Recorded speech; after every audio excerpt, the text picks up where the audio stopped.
गुस्सा इंसान से क्या कुछ नहीं करा देता है। गुस्से में इंसान अपने होश भी खो बैठता है और कुछ ऐसा फैसला कर बैठता है जिसके बाद से इंसान को पछताना पड़ता है। आज की स्टोरी भी कुछ ऐसी ही है। चलो किसी और बकवास के स्टोरी को शुरू करते हैं। एक दिन तना अकेला नरूटो अपने घर पर बिस्तर पर लेटे हुए रो रहा होता है। वो वहाँ पर यही सोच रहा होता है कि काश इसके भी मॉम डैड होते, काश इससे भी लोग प्यार करते। यही सब सोचते हुए नरूटो फिर एक रात हिरोजन के पास जाने की सोचता है अपने दर्द को कम करने के लिए। बट जब नरूटो वहाँ पर पहुँचता है तो वो क्या देखता है कि हिरोजन डांजो से वहाँ पर कुछ बातें कर रहा होता है। नरूटो छुपकर इनकी बातों को सुनने की कोशिश करने लगता है और वो छुपकर क्या सुनता है कि हिरोजन डांजो से कहता है कि डांजो अगर हम थोड़ी और कोशिश करते तो हम नरूटो के मॉम डैड को बचा सकते थे। हमारी वजह से उनकी जान गई है। क्या इन लोगों की वजह से मेरे मॉम डैड की जान गई है? ये नहीं हो सकता। दरअसल नरूटो को यहाँ पर कोई गलतफहमी हो जाती है। नरूटो को ये लगता है कि कोनोहा के लोगों की वजह से इसके मॉम डैड की जान गई है। अगर वो कोशिश करते तो वो इसके मॉम डैड को बचा सकते थे। यहीं से नरूटो की जिंदगी में एक टर्निंग पॉइंट आता है। अब वो कोनोहा को खत्म करना चाहता था। अब इसे किसी से भी प्यार की कोई उम्मीद नहीं थी। अब इसे सिर्फ बदला चाहिए था उन लोगों से जिन्होंने इसके मॉम डैड को बचाने की कोशिश नहीं की थी। बट नरूटो को अभी भी अपने मॉम डैड के नाम के बारे में नहीं पता था, क्योंकि इनकी बातों में इसने अपने मॉम डैड का नाम नहीं सुना था। नरूटो फिर आगे अपने बदले को पूरा करने के लिए हार्ड ट्रेनिंग करने लगता है और खुद को स्ट्रॉन्ग बनाता है। फिर जब आगे चलकर वो अकेडमी में जाता है तो वहाँ पर भी नरूटो शांति रहता है और किसी से भी कोई भी बात नहीं करता। सास्के फिर जब नरूटो को वहाँ पर पहली बार देखता है तो इसे नरूटो अपने जैसे ही लगता है और अब वो ये जानना चाहता था कि नरूटो हमेशा इतना शांत क्यों रहता है, आखिर इसे ऐसा क्या हुआ। सास्के फिर अकेडमी में साकुरा और दूसरे बच्चों से इसके बारे में पूछता है कि आखिर क्यों नरूटो ऐसा है, आखिर वो क्यों किसी से इतना बोलता नहीं है। इसके पूछने पर साकुरा इससे बोलती है कि सास्के वो नरूटो, तुम उसकी इतनी टेंशन न लो, उसके मॉम डैड नहीं है तो वो बचपन से ही ऐसा है, वो एक मॉन्स्टर है। आओ चलो अब हम बाहर घूम कर आते हैं। साकुरा की ये बात सुनकर सास्के बहुत ज्यादा गुस्से में आ जाता है और वो चिल्लाते हुए कहता है कि तुम क्या जानो कि अकेला होना किसे कहते हैं। अगर तुम किसी के लिए कुछ कर नहीं सकती ना तो तुम्हें किसी को ऐसे बेइज्जत करने का भी कोई हक नहीं है। सास्के ये बातें इसलिए कर रहा था क्योंकि वो नरूटो के दर्द को समझता था, क्योंकि इसने भी एक रात में अपने मॉम डैड और अपने क्लैन को खोया था। सास्के फिर नरूटो को अपना दोस्त बनाने का फैसला करता है। वो नरूटो से बात करने की कोशिश करता है लेकिन हर बार नरूटो इसकी बातों को इग्नोर कर देता है। फिर जब आगे नरूटो, सास्के और साकुरा एक साथ टीम 7 का हिस्सा बनते हैं तो कुकाशी सन से जब तीनों से इनके अपने अपने ड्रीम्स के बारे में पूछते हैं कि तुम तीनों आगे क्या करना चाहते हो, तो उस वक्त नरूटो इनसे कहता है कि मैं कोनोहा को डिस्ट्रॉय करना चाहता हूँ। कुकाशी नरूटो की ये बात सुनकर शौक रह जाता है। उस वक्त नरूटो अपनी बात बदलते हुए कहता है कि नहीं सेंसे, मेरे कहने का ये मतलब नहीं था, मैं असल में कोनोहा का होकागे बनना चाहता हूँ। कुकाशी सुनकर इसकी जान में जान आ जाती है, बट इस चीज से इन्हें थोड़ा थोड़ा शक भी नरूटो पर होने लगा था। फिर आगे तीनों लैंड ऑफ वेव के मिशन पर जाते हैं और वहाँ पर सास्के जवाकू के आइस वाले ट्रैप में फंस जाता है। तो इस बार नरूटो पहले तो इसकी मदद करने के लिए नहीं जाता है, लेकिन फिर नरूटो को पता नहीं क्या होता है कि वो इसकी मदद करने के लिए इस ट्रैप के अंदर चले जाता है और नरूटो बड़ी आसानी से सास्के को इस ट्रैप से बाहर निकाल लेता है। फिर वो जाबुजा और आकू को भी आसानी से हरा देता है। मिशन कंप्लीट करने के बाद सास्के नरूटो को शुक्रिया कहता है इसे बचाने के लिए, बट नरूटो इसे सीरियस मोड में कहता है कि मैं तुम्हें नहीं बचा रहा था सास्के, मैं तो बस उन लोगों को मारना चाहता था।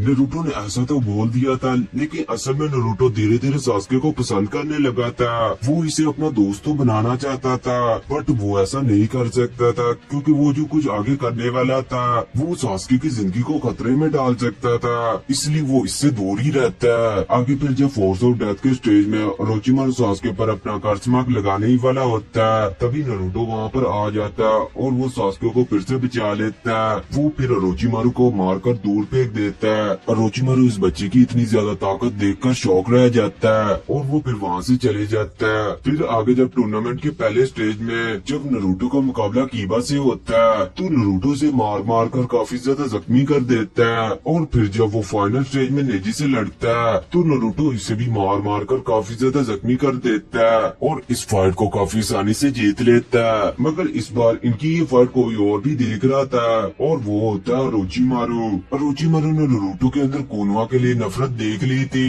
जो बिल्कुल वैसी थी जैसे इसके लिए कोनोहा के लिए थी। वो फिर विलेज पर अटैक करके टर्लुकागे को मार देता है। टर्लुकागे की मौत से सभी विलेज के लोग काफी ज्यादा दुखी होते हैं, सिवाय नारुतो के।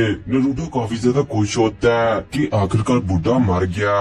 वो फिर जब एक रात अपने घर पर सो ही रहा होता है, तभी अचानक ही इसके घर पर ओरोचिमारू आ जाता है और नारुतो इसकी आवाज से चौंक कर उठ जाता है। वो इसे अपने साथ चलने की ऑफर करता है। नारुतो इसकी ऑफर सुनकर थोड़ी देर के लिए सोच में पड़ जाता है। फिर ओरोचिमारू से कहता है कि मुझे तुम्हारे जवाब का इंतजार रहेगा नारुतो।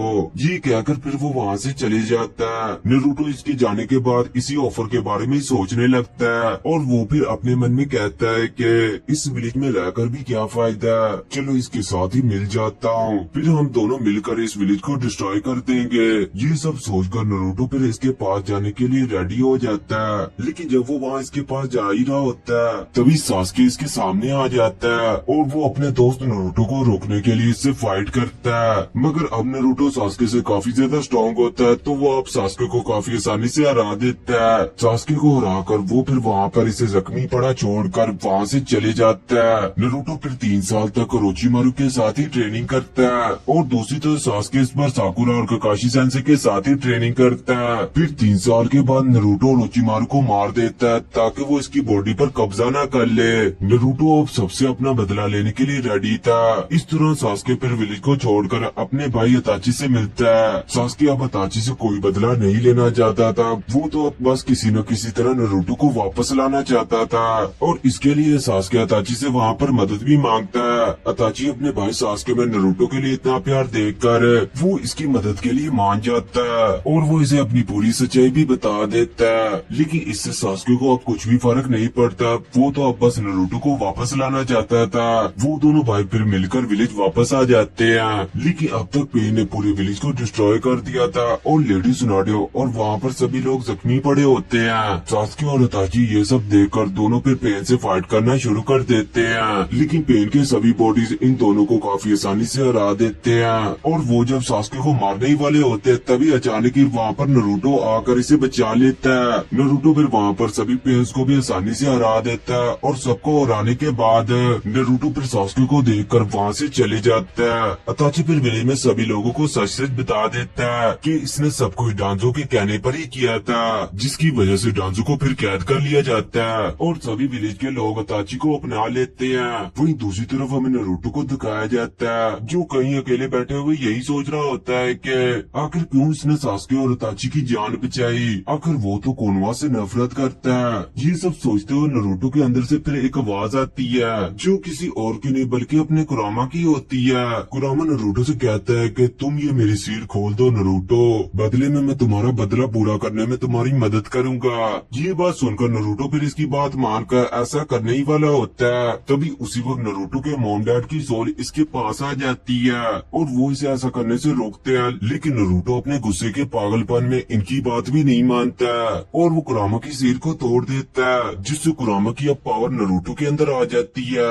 वो फिर आगे ओबेटो के साथ मिल जाता है और इसके प्लान पूरा करने में इसकी मदद करता है। फिर आगे चलकर वॉर शुरू होती है और नारुतो अब ओबेटो के साथ मिलकर कोनोहा के लोगों के साथ फाइट करता है। मगर इस बार कोनोहा के लोगों के पास अताची भी होता है, मगर वो भी अब नारुतो की पावर के आगे हार जाता है। वो फिर आगे जब इसे मारने ही वाला होता है, तभी अचानक ही वहाँ पर अताची के सामने सास्के आ जाता है, जिससे नारुतो का अटैक वहाँ पर सास्के को लग जाता है और सास्के वहीं पर ही मारा जाता है। ये देखकर नारुतो गुस्से से पागल हो जाता है और गुस्से के मारे वो वहाँ पर जितने भी लोग होते हैं उन सभी को वो अपने एक अटैक में खत्म कर देता है। सभी लोगों को खत्म करने के बाद अब नारुतो को धीरे धीरे करके अपनी गलती का एहसास भी होने लगता है। लेकिन अब काफी देर हो चुकी थी, अब नारुतो वहाँ पर सिर्फ अकेला ही बच गया था और यहीं पर ये स्टोरी खत्म हो जाती है। तो गाइस, अगर आपको ये स्टोरी अच्छी लगी तो इसे लाइक करें और अगर आपको इसी तरह की वीडियोस चाहिए तो मुझे कमेंट करें। मैं इसी तरह की वीडियोस लाता रहूंगा। Good bye.